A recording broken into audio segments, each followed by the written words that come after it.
The ring came with conditions. That was the first thing Nelson Farrell told me when he set it on the kitchen counter between us. A plain silver band catching the gray morning light filtering through the window above the sink. No ceremony, no kneeling, just the quiet thud of metal on laminate in his voice, controlled and even, like he was reading from a contract he'd already signed without me. 7 days, he said. You wear it for 7 days. We attend the Hartwell Gala together, and afterward, I will personally ensure your brother's medical debt is cleared and that no one in this city ever comes looking for your family again. I stared at the ring. I stared at him. Nelson Farrell was not a man who inspired comfortable silences. He was the kind of presence that rearranged the air in a room just by walking into it.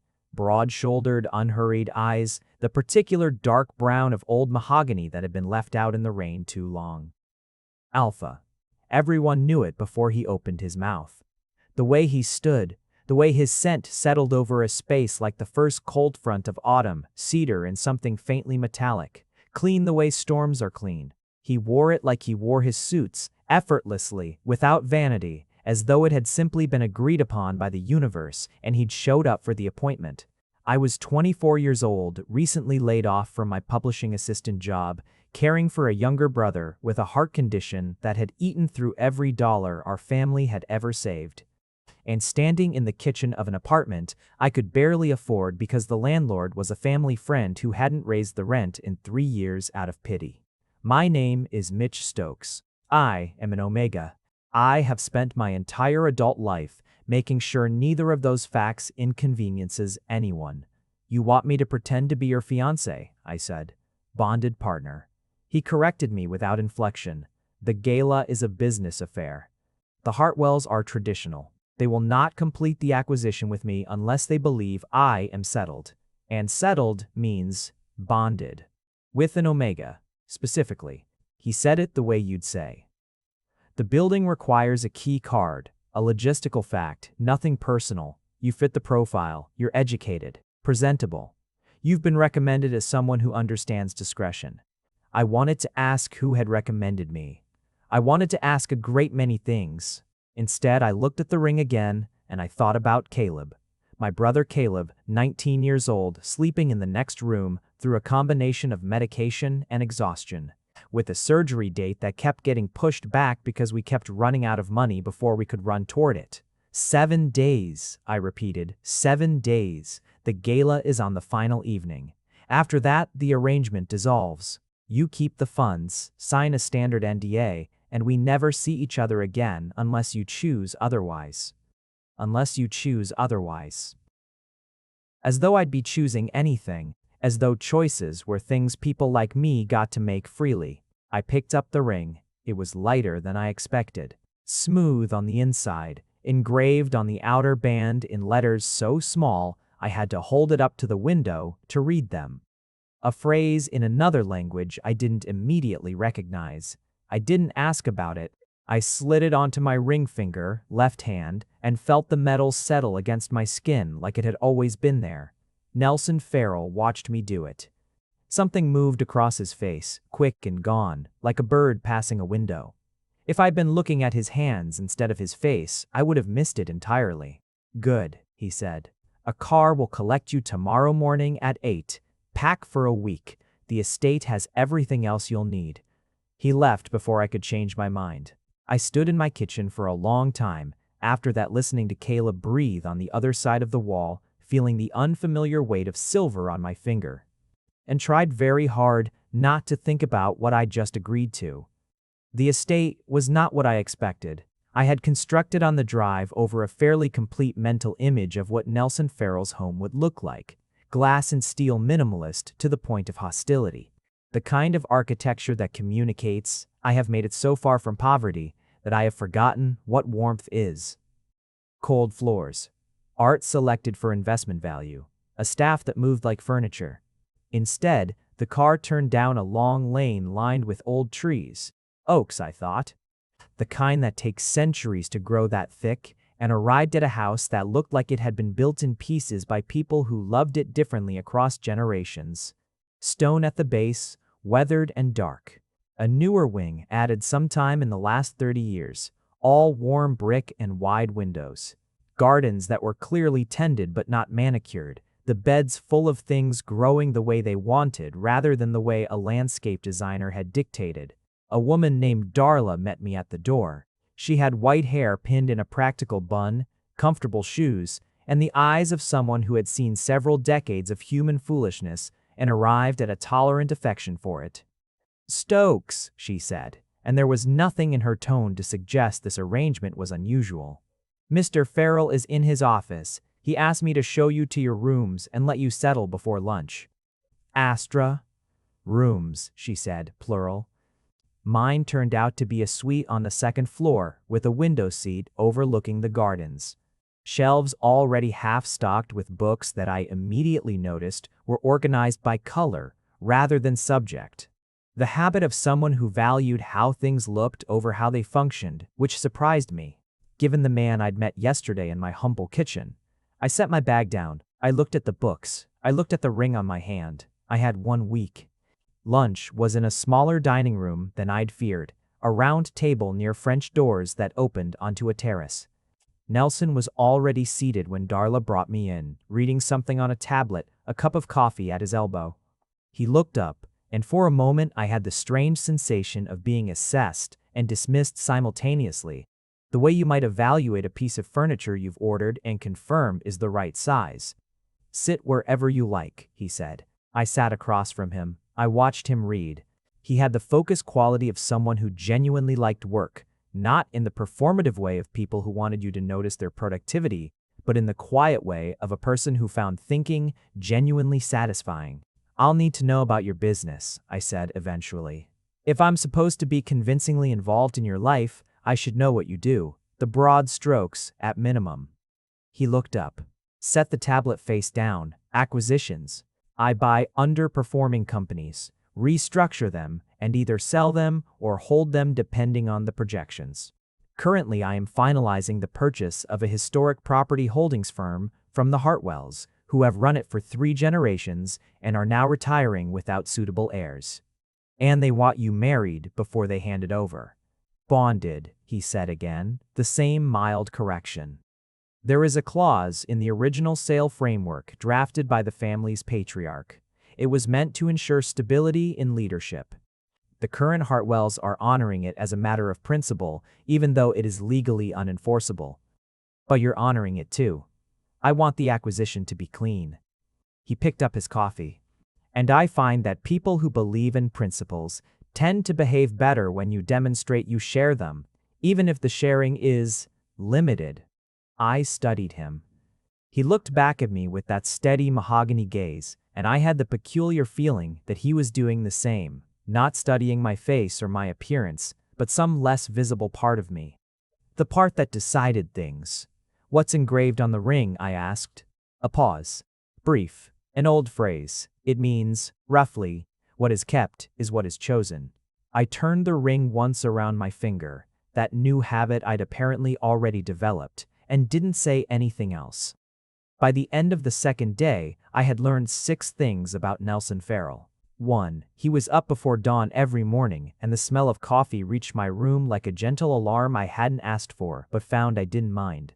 2. He ate breakfast standing at the kitchen counter, reading, with the focused efficiency of someone fueling a machine rather than enjoying a meal.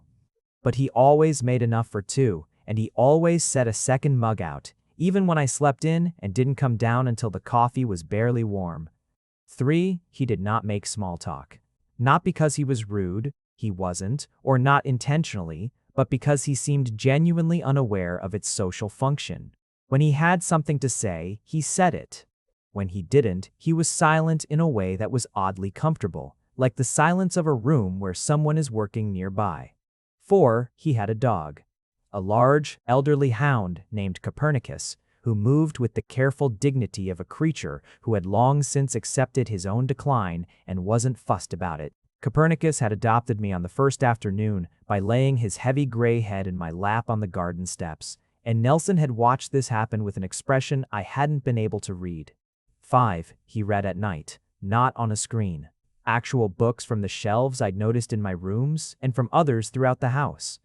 And he folded the corner of pages with a carelessness that would have horrified my bookish soul if the books hadn't all looked so clearly and thoroughly loved. Cracked spines, pencil marks in margins. The evidence of a reader rather than a collector. 6. He looked at me sometimes when he thought I wasn't looking. Not in any alarming way, not even in the way that the word X, lookik, usually implies when you say it about an alpha observing an omega. It was more like consideration. Like I was a passage in a book he was trying to work out, the meaning just outside the clean reach of his understanding. I caught it happening in the garden on the second evening.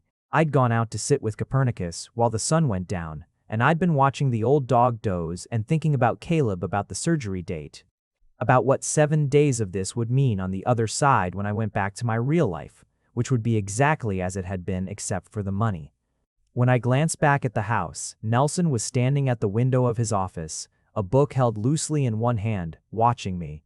He didn't look away when I caught him. He raised the book slightly, a kind of acknowledgement, and went back to reading. It shouldn't have warmed anything in me. It did, a little, which I immediately noted and filed under irrelevant. On the morning of day 3, Darla brought me a small package along with breakfast, a box, wrapped in paper, with a card in Nelson's handwriting. For the gala. Needed your measurements from the car service intake form. Darla confirmed the fit. Inside was a cufflink set, silver, simple, and beautiful.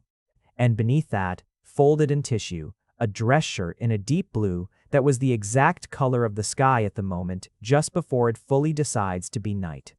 I sat with the shirt in my lap for longer than was warranted. At lunch I said, "You didn't have to." "It's practical," he said, from behind his tablet.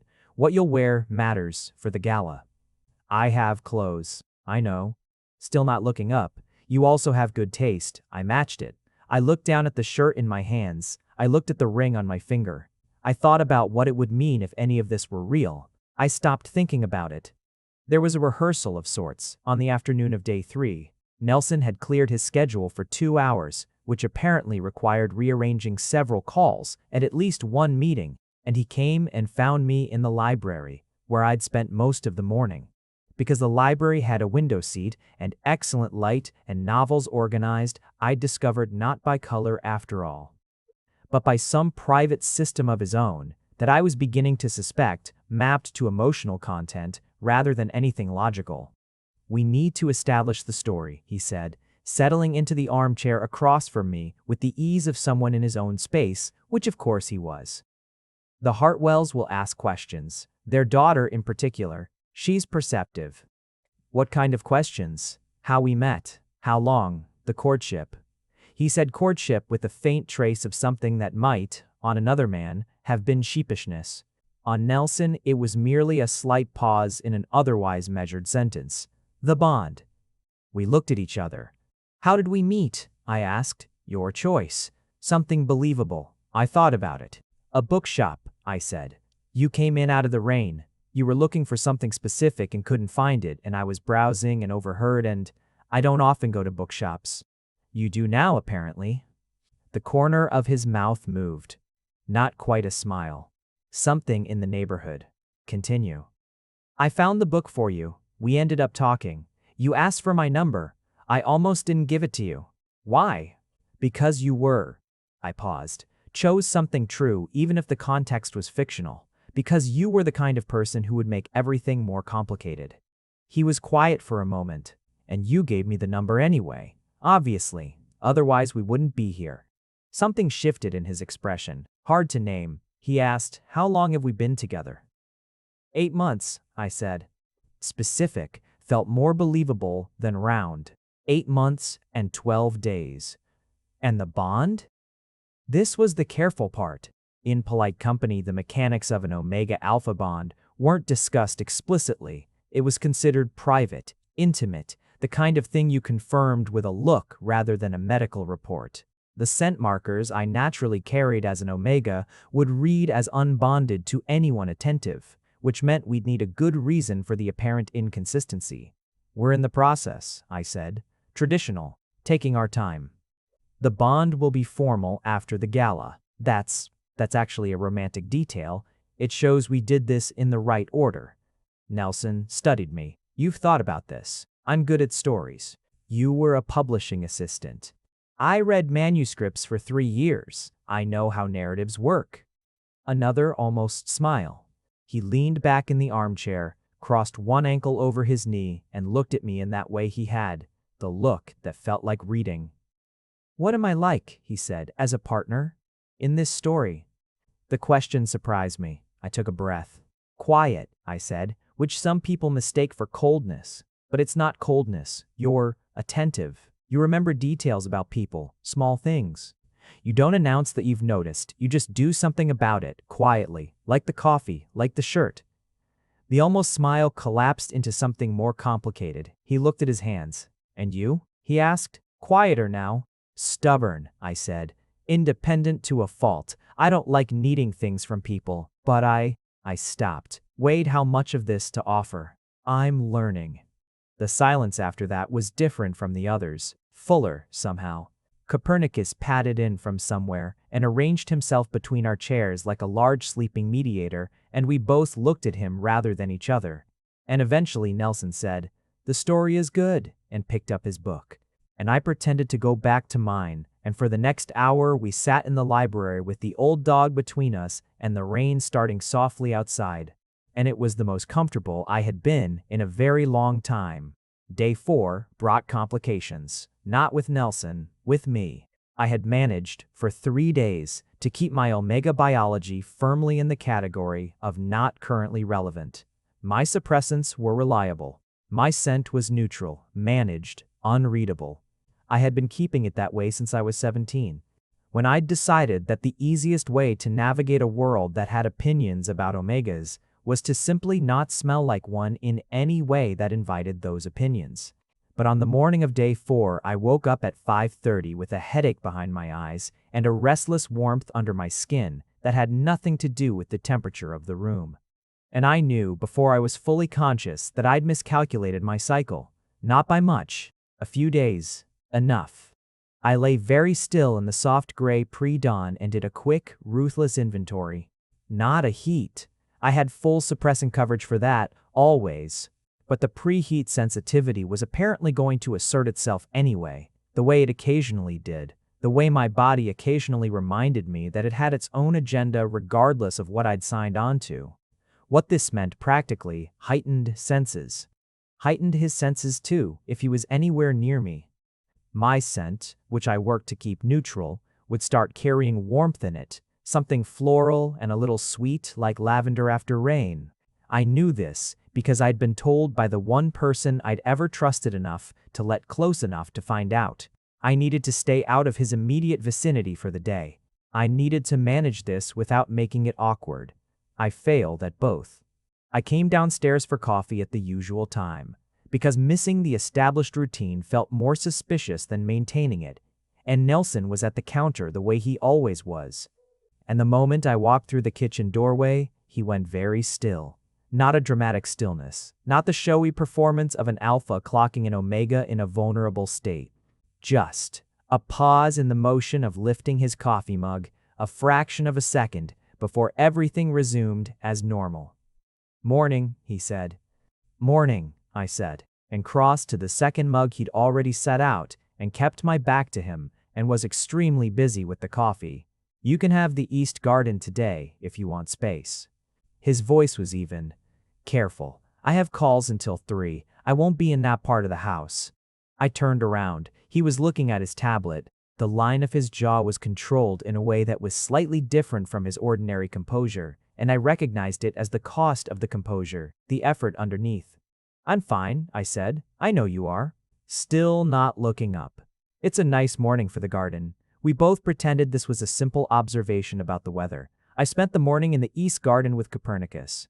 It was as advertised, a nice morning, damp from last night's rain, the light coming through the old trees in long gold angles, the flower beds putting up a smell of their own that was strong enough to be grounding. I sat on the stone bench and called Caleb, who sounded better than he had in weeks, who told me his next appointment had been moved up, who asked where I was and accepted visiting a friend with the easy trust of someone who had always trusted me more than I deserved. "You sound different," Caleb said. "Different how?" "I don't know. Steadier." A pause. "Happy, maybe. Are you okay?" I looked at the ring on my hand, at the garden around me, old and tended and full of things growing the way they wanted. "Yeah," I said. "I think so." Nelson found me at noon, carrying 2 plates of food and managing Copernicus's hopeful interference with a patience that I had to silently admire. He set my plate on the bench beside me without fanfare and settled onto the other end with his own, maintaining a distance that was considerate without being pointed. And we ate lunch outside in the October chill, with the old dog begging between us, and didn't discuss any of it. But at some point between the soup and the bread, his shoulder had somehow ended up an inch from mine, and neither of us moved away. "Can I ask you something?" I said. It was late afternoon. We'd moved to the small sitting room off the library when the temperature dropped and a fire had been lit by Darla, whom I was becoming convinced had an eerie ability to anticipate the needs of the household before anyone articulated them. Nelson was reading. I'd given up pretending to read some time ago and was instead watching the fire and thinking. "You can ask." He didn't look up. "Why aren't you bonded already?" "Actually bonded. You clearly have resources, status, everything the conventional logic says makes an alpha." I stopped, aware I was phrasing this badly. He set his book down, this time, and looked at me. "Everything the conventional logic says makes an alpha desirable." His tone was not wounded, just precise. "I know what you mean." I didn't mean it as a criticism. "I know." He looked at the fire. "I've had prospects, arrangements. Nothing that felt." He paused, and the pause itself was telling, because Nelson Farrell did not pause for imprecision. He paused when precision required more thought than usual. "Worth the cost to the other person." I stared at him. "What does that mean?" He looked back at me, steady. "An actual bond is not a contract, Mitch. It's not reversible. It changes both people in ways that aren't always comfortable, and it makes demands of an omega that I have never felt entitled to make." The fire crackled. Outside, the wind had picked up. "That's not how most alphas think about it," I said. "I know. Most alphas think it's a privilege that an omega should be grateful to. I'm aware of what most alphas think." Quiet. Not dismissive, something beneath it that was almost angry, except restrained into something more disciplined. "I'm also aware that most alphas have not spent time thinking about what it actually requires of the person on the other side. I have. I did the thinking, and I decided I wouldn't ask for it unless I was certain it was." Another pause, freely chosen, on both sides. I held very still. "What is kept," I said slowly, "is what is chosen." He looked at the fire. Something moved through his expression. Recognition, maybe, or something more careful. "Yes," he said, very quietly. We didn't talk for the rest of the evening. But when I went upstairs, I sat on the window seat and held my hand up in the moonlight and looked at the ring for a long time, reading and rereading those tiny engraved words. And I understood that whoever had put them there had not done it arbitrarily. Day 5, it rained from dawn to midnight without pause. The estate folded in on itself in the way old houses do in bad weather. Not unwelcoming, but intimate, all its spaces becoming more visible, more present. The fires going in 3 rooms, and the smell of wood smoke threading through everything. Darla produced soup from somewhere and left it in the kitchen for whenever we wanted it, and otherwise made herself scarce with the discretion of someone who understood that weather like this was for particular kinds of conversation. I found Nelson in the library at 9, already there, and he looked up without surprise, which meant either he had heard me coming or he had simply known I'd be here. We read for 2 hours. Real reading, this time, both of us actually in our books, with Copernicus asleep between the chairs and the rain against the windows making the inside feel more golden. Then Nelson said, without preamble, "Tell me about your brother." I looked up. "You don't have to," he said. "I'm asking because I'd like to know, not for the arrangement." I thought about deflecting. I was very good at deflecting, had spent years perfecting the practice of redirecting any question about my personal life into something more general, something less exposing. The skill was useful. It had also, I was increasingly aware, left me very alone in ways I'd gotten good at not examining. Caleb is 19, I said. He was born with a congenital heart defect that wasn't caught until he was 6. He's had 2 surgeries already. He needs a third, has needed it for 8 months. We've just been managing around it because the cost keeps being. I stopped, took a breath. He's a good kid. He wants to study environmental science. He's funnier than I am, and kinder than I am, and more patient than I've ever been with anything, and he's been sick for most of his life, and he never complains about it. Ever. Silence. You're protecting him, Nelson said. He's my brother. You've been protecting him since before you knew how to do it well. You learned as you went. He said it without judgment, the way you'd describe the weather. A fact, observable. That's what you were doing when you agreed to this arrangement. Not just taking a deal. Doing what you've always done. Something tightened in my chest. Don't, I started. I'm not diminishing it. His voice was gentle in a way I hadn't heard from him before. Different from his ordinary controlled consideration. Closer, warmer. I'm saying I see it. What it costs. The rain rattled the window. I looked at the fire. It doesn't usually cost that much, I said. I'm used to it. That's what concerns me about it. I didn't have an answer for that. After a while, he told me something in return. Not an exchange. I hadn't asked for it, didn't expect it, but he offered it, which I understood was its own significant thing. I built this company from, he started, and then corrected himself. I built it from very little. My father was an alpha who believed in the traditional hierarchy completely, that a bond was ownership, that an omega's purpose was defined before they were born, that status was biological and immutable. He ran his household like a business model he'd inherited and never questioned. He looked at his hands. I spent a long time deciding which of his beliefs I was going to keep. I threw most of them out. Most, I noted. He met my eyes. Something in his expression was careful and open at once, a combination I hadn't seen before and couldn't entirely name. The one I kept was that an alpha is responsible for the well-being of anyone in his care. I just expanded the definition of what care means. I thought about the second coffee mug, set out every morning even when I slept in, the shirt the exact color of a sky deciding to be night. The East Garden, offered without condition. You're telling me this because you should know what you're dealing with, he said. If you're going to continue to deal with me, even just for 3 more days, you should know. The if was deliberate. I felt it. Okay, I said. He nodded, once, and picked up his book, and I picked up mine, and the rain kept going, and something between us had shifted without either of us moving. By evening, the rain had us both thoroughly indoor-bound, and Darla had retired, and Copernicus was doing his old hound snoring from the rug. And we ended up in the kitchen making dinner together, not because it was planned, but because we were both hungry and both there, and it turned out to be easier than suggesting alternatives. Nelson cooked with the same focus he did everything. Deliberate, unhurried, economical in his movements. He made space for me at the counter naturally, the way you'd make space for someone who's right to the space you'd never questioned. I found I liked watching his hands.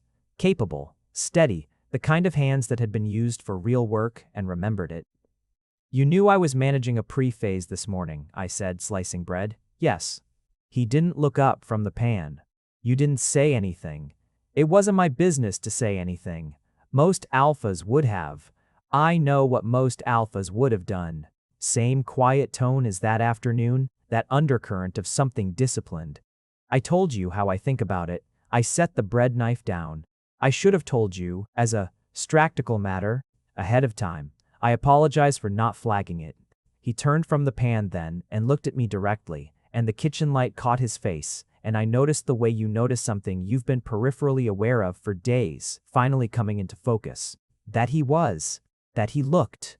You don't owe me medical disclosures, he said. You owe me nothing I haven't contracted for. And what have you contracted for?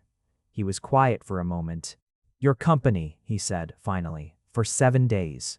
The word company sat between us. We both looked at it. It seemed smaller than it had been a few days ago, less adequate to what had accumulated around it.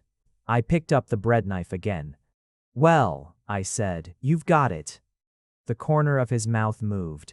Not quite. We ate at the small kitchen table instead of the dining room because the kitchen was warmer, and the dining room felt formal in a way that didn't fit the evening. And we talked about books, and about the company, and about Caleb, and about a trip Nelson had taken years ago to a coast I'd always wanted to see. And Copernicus eventually hauled himself in from the rug and laid his head against my ankle under the table, and the rain kept going outside, and I thought, 3 more days. It was the first time I'd thought it with something like grief.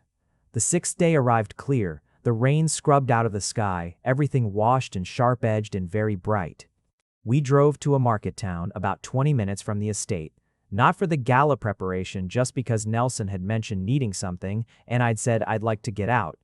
And neither of us acknowledged that we were choosing to do this together rather than separately. The town was small and pleasant, the kind that had survived modernization without losing the texture of itself. Old stone buildings doing new things. A coffee shop next to a family hardware store that had clearly been there since before anyone could remember. We walked side by side down the main street, and it felt, with a startling naturalness, like something we'd done before. I bought a book from a small shop that smelled of paper and old wood. And Nelson stood beside me at the shelf and watched me deliberate between 2 options with the patience of a man who had infinite time for the particular indecision of a fellow reader. That one, he said, pointing to the one in my left hand. You haven't read either of them. No, but you've been holding that one for 4 minutes and the other one for 40 seconds. I bought the one in my left hand. We had coffee in the shop near the hardware store, sitting across from each other at a small table. And the owner, an older woman with flour on her hands who had clearly just come from baking, looked at us with a pleasant smile and said, "Newlyweds?" She was looking at the ring. "Recently bonded," Nelson said, smooth and immediate, without looking at me for guidance. "Oh, how lovely." She beamed. "You can always tell, that particular look." She went back to the counter. I stared at the table. "What particular look?" I asked. "I don't know." And there was something in his voice I couldn't parse, something that was working to stay even and not quite succeeding. We drove back in a quiet that was different again, not uncomfortable but weighted, both of us apparently occupied with thoughts we weren't sharing. Copernicus met us at the door with his dignified, arthritic enthusiasm, and I took him for a walk around the garden while Nelson went back to his office. And by the time I came back inside, I had made and unmade a decision roughly 11 times. I knocked on the office door. He looked up. "Can I tell you something?" I said. "Yes." I came in and sat in the chair across from his desk. The same chair I imagined business people sat in, for contrast, and folded my hands in my lap and looked at them. The ring caught the afternoon light. I didn't. I want you to know that I wasn't. When I agreed to this, I wasn't in a position to think of it as anything except practical. It was a transaction. I understood that completely. He set down his pen. "And I still understand that it's what it is," I continued. I'm not confused about the terms. I know what the 7th day means. I know what comes after." He waited. "But I wanted you to know that." I stopped, started again differently. These 6 days have been the first time in a very long time that I've felt like a person with space, room to be things that aren't just useful. I don't know how to say this without it sounding like something it isn't meant to be. I'm not making a claim. I just wanted you to know that it mattered to me. That you, I met his eyes, that you were kind, in a way I didn't expect and didn't know I needed. Silence. He looked at me for a long time.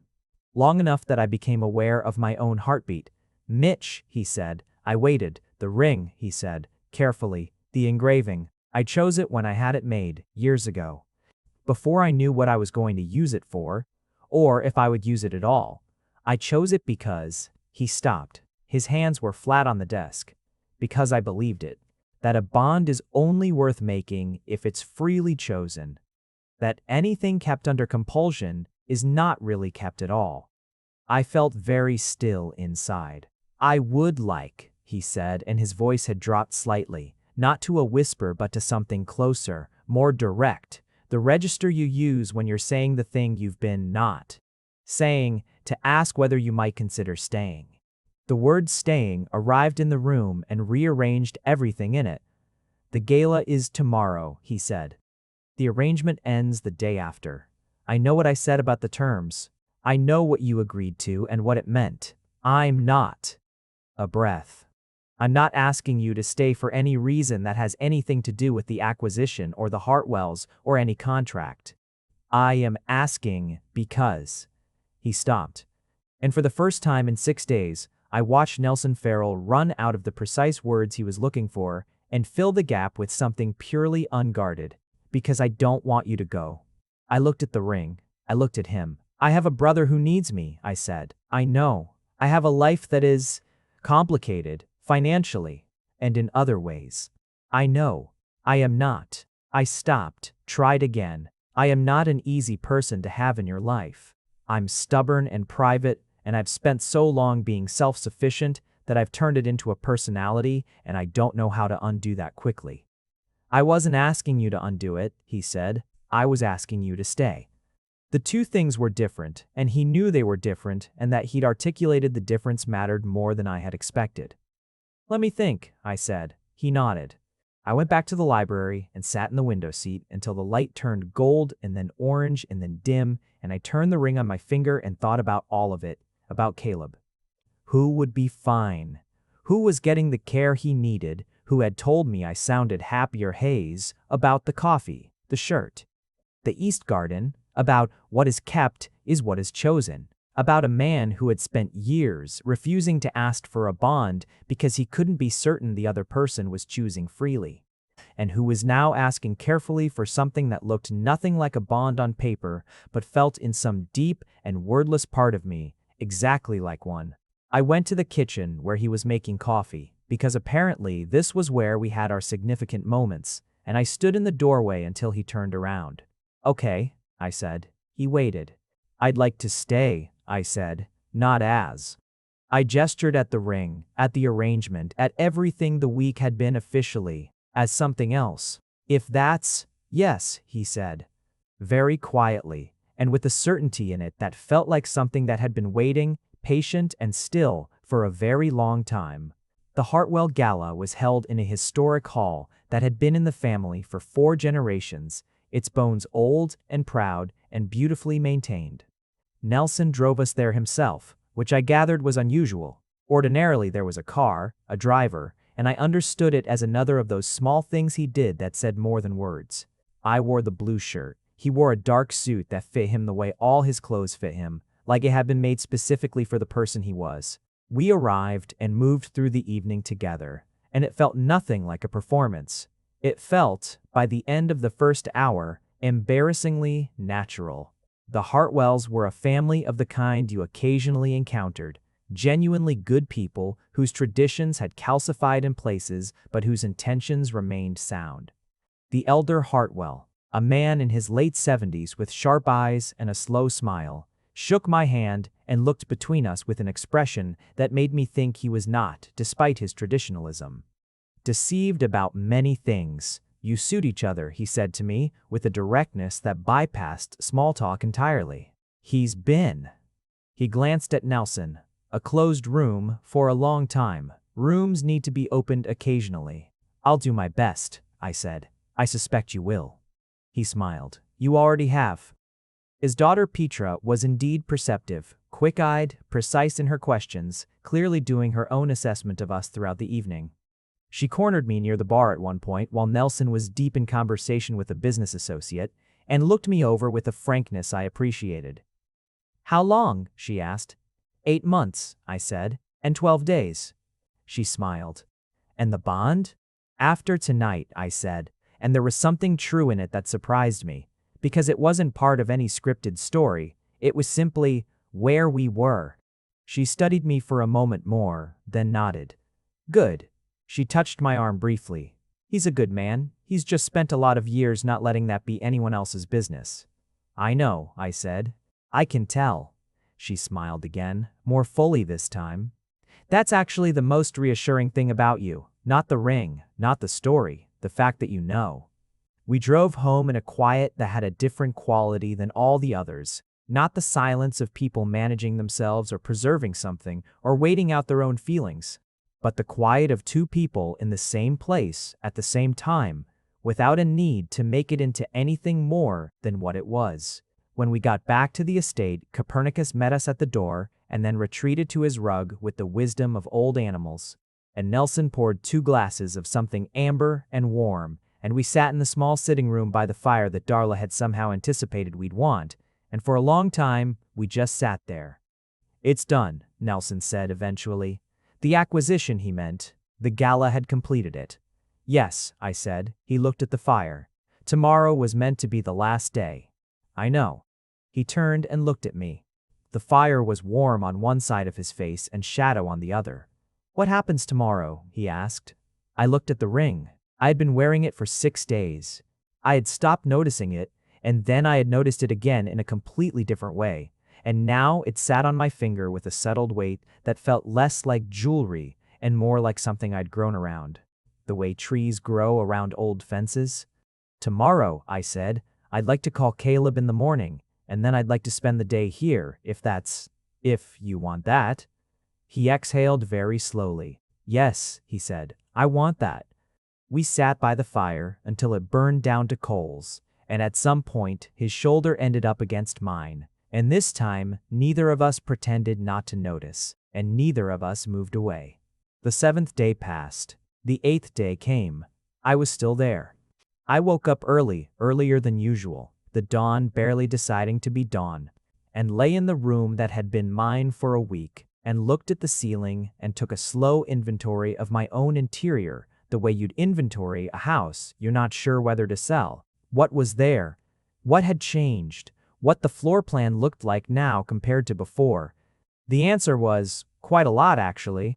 I thought about the person who had walked into his kitchen 7 days ago, tight and guarded and doing what I always did, which was manage a situation into controllable pieces and let nothing about it land on me with its full weight. I thought about the version of myself who had picked up that ring with the brisk practicality of someone accepting a workable tool, who had planned to spend 7 days being presentable and discreet and to feel nothing along the way. I was, it turned out, bad at feeling nothing. The coffee smell reached my room at 5:15. I let myself smile at the ceiling. When I came downstairs, he was at the counter, and the second mug was out, and when he looked up, there was something different in it, not relaxed. Nelson was never entirely relaxed, but open. The way a door is open when it has been chosen to stand that way, rather than blown by wind or propped with something temporary. How do you take it? He asked. I blinked. We've had coffee together every morning for a week. I know how you take it, he said. I was making conversation. A pause. And then unexpected, a real smile. The first one I'd seen from him that went all the way, reached his eyes. Changed the whole architecture of his face. And it was so sudden, and so genuine, and so not. What? I'd been braced for that. I laughed, actually laughed, and he looked pleased and slightly surprised by the sound. And we stood in the kitchen in the early morning light grinning at each other like idiots. A little milk, I said. No sugar. I know, he said, and made it that way. We spent the morning together on the back terrace, which got the best of the October sun, wrapped in separate wool blankets with Copernicus between us on the stones, both of us reading, actually reading this time. Fully present in our respective books, while being fully present in the same space, which I was coming to understand, was its own particular form of intimacy, the kind that didn't announce itself. Around mid-morning he looked up and said, "There are things we should discuss, practical things." "Yes," I agreed, "your apartment, Caleb's care, the arrangements. You don't need to. I'd like to." He turned slightly toward me. "Not as part of any arrangement. I'd like to. I want to be useful to you, in ways that are real, not contracted." He paused. I'm aware that can sound like Like leverage, I said. Yes. I looked at him. Is it? A long pause. The most honest one yet. No, he said. But you have every reason to be uncertain about that, and I think you should continue to be uncertain until you have enough evidence to decide for yourself. I'm not. He stopped. I'm not asking you to trust me on principle. I'm asking you to watch what I actually do. I thought about Caleb, about the surgery date that kept getting pushed, about the 8 months we'd spent managing the unmanageable. Okay, I said. Let's discuss it. We talked for 2 hours on the terrace, Copernicus asleep between us, the sun moving in its slow arc. We talked about Caleb's medical situation and what resources actually looked like versus what felt like charity versus what was simply help, the kind people gave each other when they meant it. We talked about my apartment and how long the lease ran. We talked about the NDA, which Nelson tore up the PDF of in front of me without ceremony. That was a mistake to include, he said simply. It was standard practice it was a way of making you feel like a liability to be managed. He set his tablet down. I don't think of you that way. I sat with that for a moment. I know, I said, and it was true. It had been true for several days. We talked eventually about what staying actually meant in its non-abstract form, what we were to each other, what we were building, how slowly or quickly what we needed from each other versus what we wanted, and how to tell the difference. It was the most practical, romantic conversation I'd ever had, and I found I was grateful for its practicality, that it felt more real than any amount of grand gesture could have. At one point he asked, "Are you afraid?" "Yes," I said. "Of what specifically?" "Of being wrong. About this." I looked at my hands. I've learned to be very careful about what I let myself need, because needing things from people means they can take them away. He was quiet. "I know," he said. "I've been careful about what I ask for the same reason." We looked at each other. "We're both doing the same thing," I said. "Yes. That's either very compatible or a recipe for a disaster." "Possibly both," he said, and the corner of his mouth moved, and this time the rest followed. That afternoon I called Caleb and told him. More than I'd planned to, actually. I told him about the arrangement, the initial contract, the week. I told him that it had turned into something I hadn't anticipated. Caleb, who was 19 and had spent his whole life reading people from the vantage point of someone who had been frequently underestimated, listened without interrupting and then said, "The alpha with the estate." "Yes. The one you said was, and I'm quoting you here, C, the kind of person who would make everything more complicated. C, yes. A beat. Mitch," he said, with the affectionate weariness of a younger sibling who has been waiting for a particular conversation for several years, "it's about time." I sat outside on the garden wall and laughed until my eyes stung, and then called Caleb back to talk about the surgery date, which had now been confirmed and fully covered. And his voice was so full of relief and something bigger, hope, maybe uncomplicated and genuine, that I had to look at the sky for a moment and take several slow breaths. When I came back inside, Nelson was in the library with Copernicus, and he looked up and saw my face and didn't ask anything, just moved to make space on the sofa. And I sat beside him, and he handed me his book, open to a page he'd marked, without explanation, and I read the passage, which was a quiet and precise description of what it felt like to finally stop running from a place you'd been pretending wasn't home. I handed it back without saying anything. He closed the book. And in the library, with the October light going gold and then amber, and then the deep blue of early evening, and the old dog snoring at our feet, and no contract between us, and no arrangement and no terms except the ones we were going to have to figure out together, we sat close enough that our shoulders touched and stayed that way. And it was nothing like a business arrangement, and nothing like the story I'd invented for the Hartwells. And it was the most real thing I had been a part of in a very long time. 3 weeks later, on a Thursday morning, I noticed I'd stopped reaching to turn the ring. Not because I'd forgotten it was there. I hadn't. I was always aware of it the way you're aware of something that has settled into belonging, but because the nervous habit of turning it, which I'd developed in the first few days out of uncertainty and self-consciousness, had simply stopped being necessary. The uncertainty had resolved itself into something else. Caleb's surgery was scheduled for December. His surgeon was optimistic. Caleb himself was spending the pre-surgery weeks being characteristically and somewhat embarrassingly cheerful about everything, including when he finally met Nelson. The look on Nelson's face as he was introduced to my brother's full personality. Warm, relentless, immediately comfortable with everyone, which required approximately 3 minutes to achieve complete disarmament. "He's terrifying," Nelson said afterward, with what I was now fluent enough in his register to identify as admiration. "He's the most genuinely kind person I've ever known," I said. "Yes, that's what makes it terrifying." He looked thoughtful. "He's going to be fine." "I know. I just wanted to say it, in case it was useful to hear." I turned and looked at him. He was watching me with that look. The reading look. The trying to understand look, which I'd had 6 weeks now to study, and which I had come to understand was not assessment the way I'd first thought it was. Not analysis or evaluation, but something closer to attention in its purest form. The kind that meant you matter enough to be looked at carefully. "It's always useful," I said. We were standing in the kitchen of the estate. My room on the second floor had become somewhat nominal. I slept there when we were up late at opposite ends of the house, which was happening less and less. Copernicus was on his rug. The coffee was made. The second mug had been set out before I came downstairs. I picked it up. "I want to have a conversation," I said, "about the ring." He went still, in the careful way he had. "Not about taking it off," I said. I'm not interested in taking it off, but I want to know what you want it to mean going forward.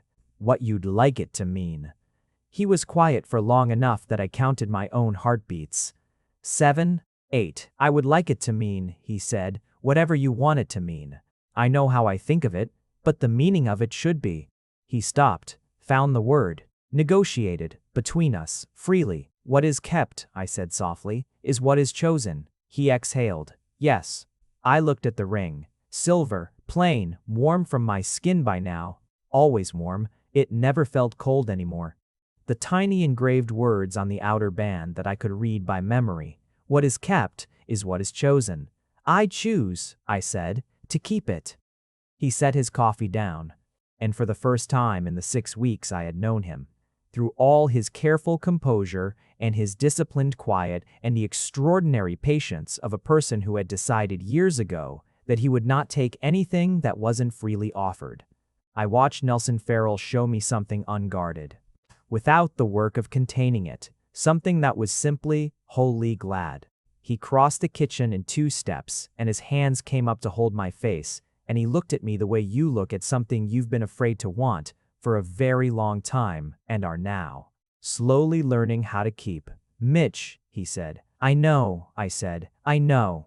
He kissed me there in the kitchen, with the coffee going cold, and Copernicus doing his dignified snoring on the rug, and the October light coming through the window in long gold angles. And it was quiet and warm and exactly as serious as the man doing it, and exactly as careful. And when we finally separated, I was still wearing the ring, and so was the morning, and so I thought. Were we, both of us, wearing something we'd chosen finally, with our whole hands open? Later that day, much later, after the calls and the lunch and the long walk with Copernicus through the old oak lane, after sitting side by side at his desk while he worked through contracts and I read beside him, after Darla's dinner that was somehow always exactly what you needed before you knew you needed it, I sat in the library window seat in the last of the daylight and thought about what the owner of the coffee shop had said. Newlyweds? You can always tell. That particular look. I turned the ring once on my finger. Not from nerves. From a new kind of awareness, the kind that wanted to feel the thing it had chosen, to confirm it, to make it real with sensation. From the hallway I heard Nelson's footstep, his particular unhurried cadence, and then the library door, and the weight of him settling into the armchair across from mine, and the rustle of pages, and Copernicus, sighing his way onto the rug between our chairs. Outside, the oak trees were losing their leaves one by one, the way things that are finished with summer let go, not with urgency. but with the slow decisiveness of something that knows its time has come and meets it willingly. Inside, we read. The ring was warm on my finger. I had chosen not to take it off. And some choices, once made with your whole self, don't require repeating.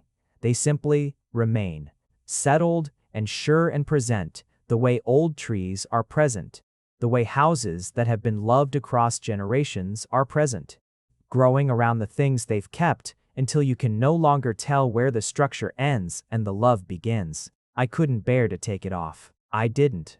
If you made it to the end, you're my kind of person. Leave a subscribe. Comment down your favorite part of the story, and if you want early access to videos, exclusive content, or just want to support the channel, make sure to join our Patreon. Link is in the description. Even one member genuinely means the world to me. See you in the next one.